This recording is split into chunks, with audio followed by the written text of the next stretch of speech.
So I would say Vince Vaughn is one of my favorite like comedic actors, right? He just seems like such a cool guy. He always does great comedic roles, got great humor. He's been in some dramas. He's been in some movies that have been ups, downs, whatever. But overall, he seems like a pretty cool guy. But I've always had a soft spot for his films, right? And so when I saw that he was in this new movie, Mike and Nick and Alice, I was like, and I saw the trailer, I was like, all right, I'm gonna watch this. This looks pretty good. It's on Hulu. I don't really watch like streaming movies that much. I mean, I know they come out here and there, and I'm always like kind of interested, but I never really get around to it. I just end up seeing movies that are in theaters. But this movie was fantastic. It was great. It had him, James Marsden, Isa Gonzalez. I mean, everybody loves James Marsden, and Isa Gonzalez. Oh my gosh, ever since Ash, like she's just been one of my favorite like actors. I love her. She's like the better version of Gal Gadot. I don't know. Sorry, not sorry.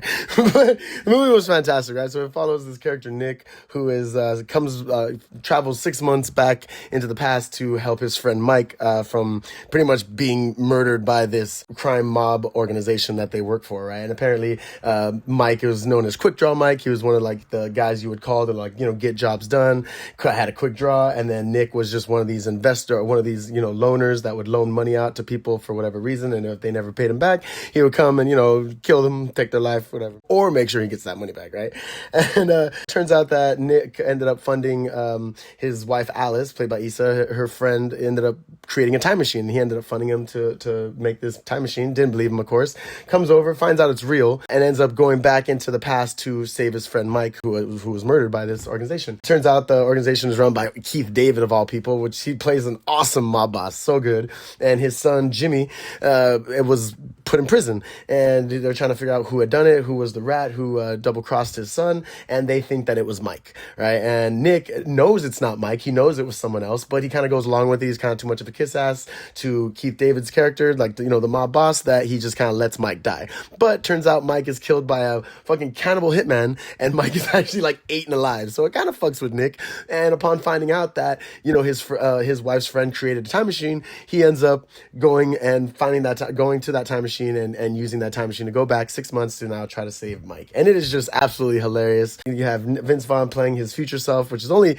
6 months, so it's not too bad, versus like years or something, or going all the way into the past or some bullshit. Like, it's a pretty solid, minuscule time travel preference, but the fact that time travel even exists is what makes the whole movie even happen, so it's kind of like ridiculous and random. It was just so cool seeing Vince Vaughn act alongside himself. I mean, you just had Michael B. Jordan doing that now in Sinners. I mean, and it's happened before. I mean, I guess actors are realizing that, if you're really that good of an actor, you could play yourself twice on screen, right? We had Robert Pattinson do that. You had Will Smith try to fight a younger version of himself in Gemini Man. You had Looper with Bruce Willis, though it was against Joseph Gordon-Levitt. But I mean, we've had movies where actors have been against themselves, and this movie just was great. It was better than those, I would say, in certain aspects. I know a lot of people have their favorites among those movies that I mentioned, but it was a pretty solid film for having an actor play against himself. Their fight scenes together were hilarious. It is an action movie. It's an action comedy. The action sequences were phenomenal. I know that there's probably like stunt doubles and like, choreography going on with the crew, but it was believable, and I generally enjoyed all the action scenes and the fight scenes between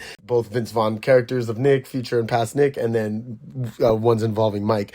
And James Marsden did a great job. He said he practiced for like 1 billion hours or some shit to practice on the scenes that he did where he either was in a firefight or he was in a fist fight. And so I want to see him in more random action roles. I think he could definitely be a cool action leading guy. He's almost like John Krasinski. But so the whole movie is just future Mike and future Nick and Mike having to get present Nick now on board with saving Mike, because past Nick is kind of an asshole and future Nick is like, people can change, and you have to change because you're gonna hate yourself for what you've put your best friend through. And it's just great. Like, everything that ensues is great. They end up taking on this mob circuit, and Keith David has like a hit out for them. I mean, it's just absolutely wild. But again, Vince Vaughn is one of my favorites, so it was just great seeing him come back. I mean, the last thing I saw him in was that Brawl in Cell Block 99 or whatnot, and that was awesome. I mean, he played like such a random character, so far out of what I would just picture Vince Vaughn just doing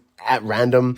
But I love shit like that, where actors just come out of their comfort zones like that. That is super cool. So seeing him in Cell Block 99, that was the last thing I had seen him in. I was like, this is pretty wild. So seeing him come up in the trailer for this, I was like, I gotta watch it. Like I said, I'm a fan of him, and I will definitely see what he has. I think I watched Freaky, where he like switches bodies with that one chick from Ant-Man and all the other ones that I had talked about recently with Ready or Not 2, but I don't really remember it. So if I did see it, I don't know, maybe it wasn't that good. good. But he's still one of my favorite actors. So I would definitely suggest to check out Mike and Nick and Alice. It's pretty awesome. I don't think you'll be disappointed. I think you will have a good time through it, and you will definitely, for sure, get some laughs out of it. But yeah, this has been Ghost in the Craig. Thank you so much for tuning in. Like, share, and subscribe, and I will catch you guys in the next one.